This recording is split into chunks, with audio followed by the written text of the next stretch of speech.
back to what Arty Noobs for General Disturbance. This is the Bat Châtillon 155-55. It's the Tier 9 French SPG. This one's located on the south spawn of Malinovka, and it's under the command of TanqAndTonic. Now he's got a 155mm howitzer, 2 marks of excellence on the barrel, and battle about to commence. Well, Commander AF is in this one.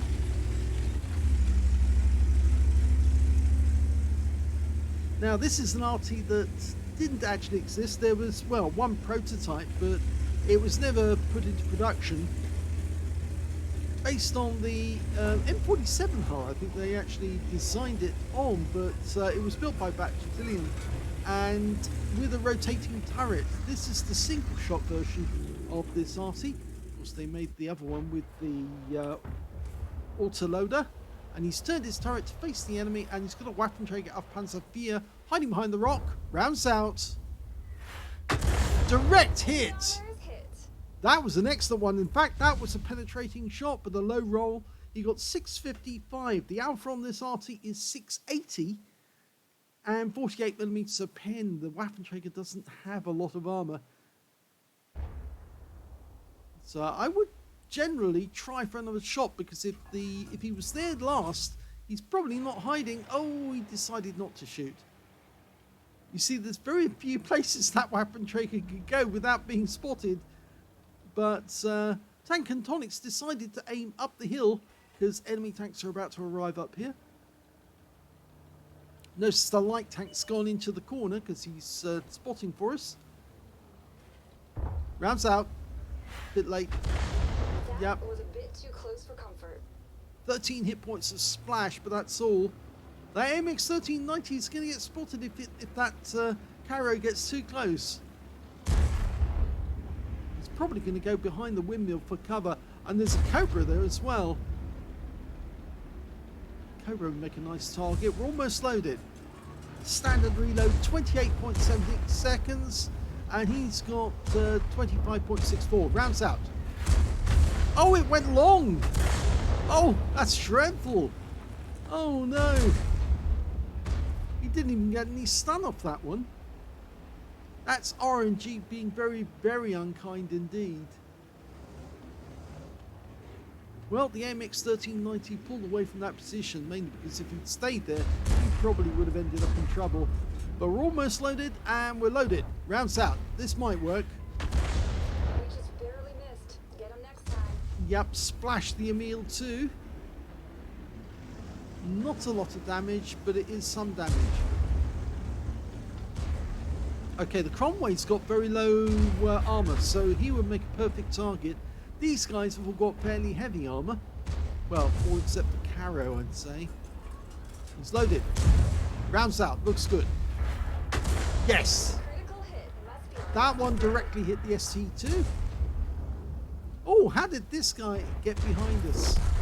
Well, the Treble 7 version 2 did manage to kill our STB1, but he is taking damage from our other teammates a little further down the hill, and yes, he's paid for it.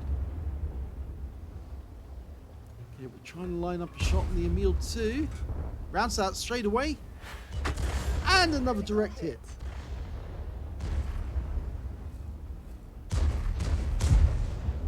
These guys are getting right royally rogered now. I think the best thing to do would be to hit and stun the ST2, because he seems to be the focus of our teammates up on top of the hill. So if you stun him, more than likely you are going to get some stun assist off it. Okay, we're almost loaded. Rounds out straight away. Good. That was close. Let's do it again. Okay, and loads of stun assists. Yeah, it worked. And he's gone down. 1,200 of stun assists there. That was good target selection. You want to aim for a target which you know your teammates can see, and the moment you slow them down with a stun, you get the benefit. Okay, he's almost loaded. He's going to go for the Emil 2. He's using the wreck for cover. Rounds out. Looks good. It is. That one must have hurt. Another hit. 247. This is how to rack up the damage. You select a target your teammates can hit, and you put shells into them. If they stick behind the wreck for cover, they get hit by an Arty round, and you pick up the damage. And if they pull away from the wreck, then your teammates get the damage instead. Rounds out, looks good. Oh, RNG said no. And do you see how far that shell went away from the aim point? It was aimed directly at the side of the Emil 2, but it landed about 50 yards away. Well, not 50 yards, but a long way away. So far away, it didn't damage either of them. Well, he's almost loaded, and he's ready to shoot. Rounds out. It stunned the Caro, but briefly. And unfortunately, the Emil 2 just took out our Progetto 66. There goes the Caro. I think the Emil's in reload, but so is our Wizzy 114, I think. Okay, we're almost ready to shoot. Enemy Arty just hit our Wizzy, who's now one shot. Rounds out on the Emil. It landed behind him. I think that Emil's going to go now, even though he's on reload. There you go. He's getting hit from 2 different directions, and the Char Future 4 comes up and ambushes him, and he's out the game. So now we're looking further down the hill. AMX M451.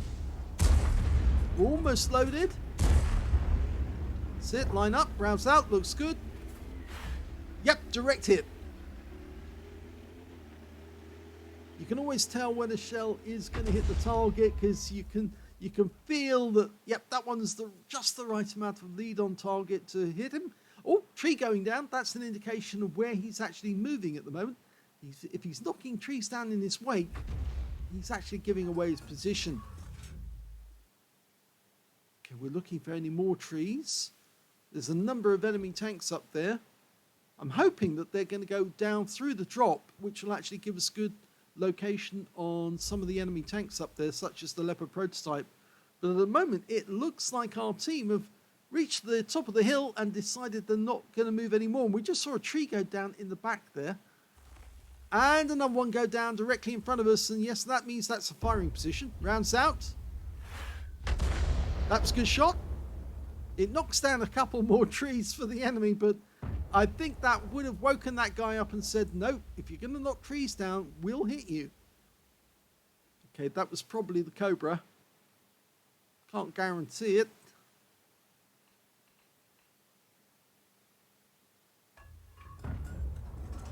Okay, we're loaded again. Quick look over the other side. Loads of trees gone down over the other side. You notice that? I think they are going to try and stand at that position. Our Char Future 4's pulling back. Hopefully he's going to actually go around, outflank the enemy. Meanwhile, the others are holding him in position. I just saw another tree go down in the wood. If you have good peripheral vision, that really does help you as an Arty player. And you can see where the enemy Arty is. It's down by the lake, right down to the close to the water's edge, but on this side of the inlet. You almost have to have eyes in the back of your head to watch this game. Okay, meanwhile, at the other end, down by the water, we've got an enemy, which is the T-95, the Doom Turtle. Rounds out. And that's a kill. We just tore that armor to shreds. So, first kill of the game for TanqAndTonic.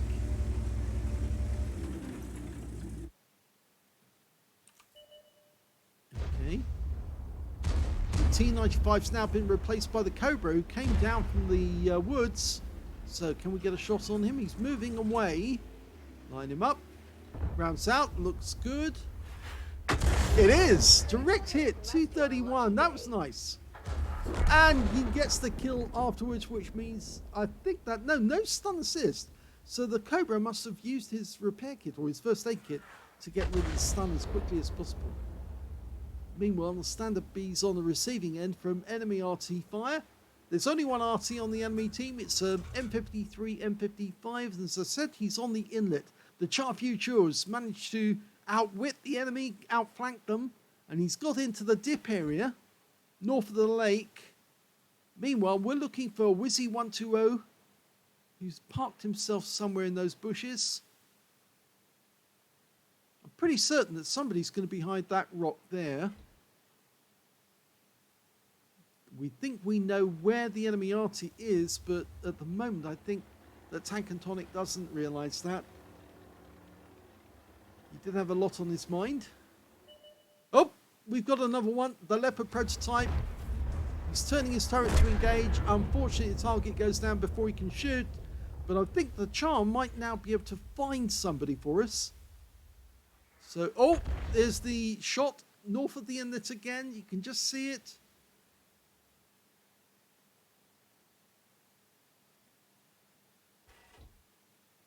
I think if you just look north of the inlet, you might see them. Oh, we lose the standard B to their gorilla, which means he's probably in the woods just to the at the back of the map.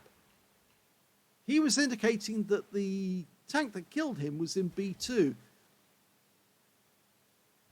I think that would have been a bit low, but we might see the tracer from the enemy RT very shortly. He's gone up to have a look over. Just north of the inlet. Look at the north edge of the inlet. You can see it. A tree just went down. That's probably the AMX M451. We might be about to see the M53, M55 fire.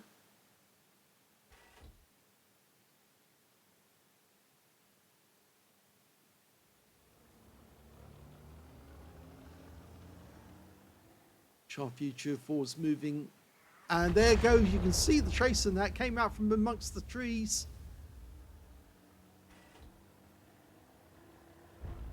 We're closing in. The enemy's pulled back quite a lot, actually. It seems they put up a big defense in those woods. I'm pretty sure the gorilla is in either grid square C1 or B1. The Char Future is going in to try and find him. He's found the AMX. Rounds out. And that's a lot of hit. Well, 46. But the AMX has lost a lot and he's down. Progetto's next. The enemy still has a lot of hit points. You can see the tracer coming out from the woods now. He's right over in that corner. The M53, M55. Another tree goes down, so more enemy. Okay, we are loaded. He's right in that corner.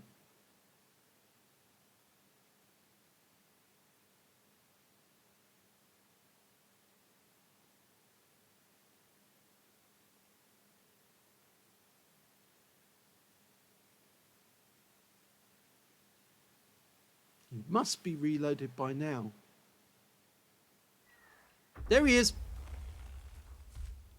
No, he's behind the tree. Well, he fires behind the tree that was felled. He wasn't there. Enemy vehicle destroyed. But he did kill the Progetto, so at least that's fair. So 2 kills now for TanqAndTonic. I think the M53, M55 is behind that big tree, the one he just fired at. He's just the other side of it. There's a popular tree, and I think that's where he is. Okay, in the meantime, the enemy just lost their T-54 lightweight. There's the gorilla. Okay, rounds out on the gorilla. Oh, and we get some damage on him. He's stunned, and he's been hit badly. Now he's out of the game. And now there's only 2 left with a 2-minute hooter gone. The M53, M55 is going to come into sight very shortly. He's somewhere in this corner now. He's gone a bit further over. And I think he's pulling back. Okay, there's the Wizzy 120, but I think that might land outside the map. And the M53 went further up the edge of the map in the north.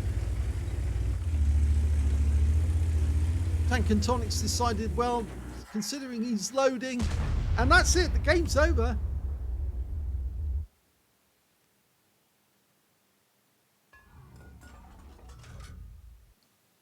Well, I think TanqAndTonic decided, considering he was still loading, he was going to drive his way up the other end of the map and shoot the enemy. But just before he did that, the enemy M53, M55 came into sight and he decided to take a shot anyway. And the game was over before he could shoot. But he did get an ace tanker out of that game, as well as a bruiser medal for getting at least 5 critical hits. In fact, he managed to get 13. And he got a Confederate out of it as well for hitting more of the enemy than anyone else on his team. Let's have a look at team score. Well, in that one, he didn't get the highest damage. That went to the Cranvarn with 6,363 hit points. Second highest damage was the enemy Arty. Yep, the M53, M55 got 4,304 hit points of damage. So he was very active. And, well, sometimes during that game, he was very obvious where he was. But I think TanqAndTonic was more interested in other kills. The third highest damage in the game turned out to be the Progetto on the enemy team, their M4865. He got 3,444. We can see that TanqAndTonic got 2,834. He was beaten by 3 members of the enemy team, 1 on his own team, which means that he's in 5th place overall for damage. When it came to kills, it was the Cranvarn again. He got 5 kills out of that game. TanqAndTonic got 2 kills, so the Wizzy 114 and also the Gorilla 15 and the Progetto on the enemy team. They both got 2 as well, so he was in joint 2nd place.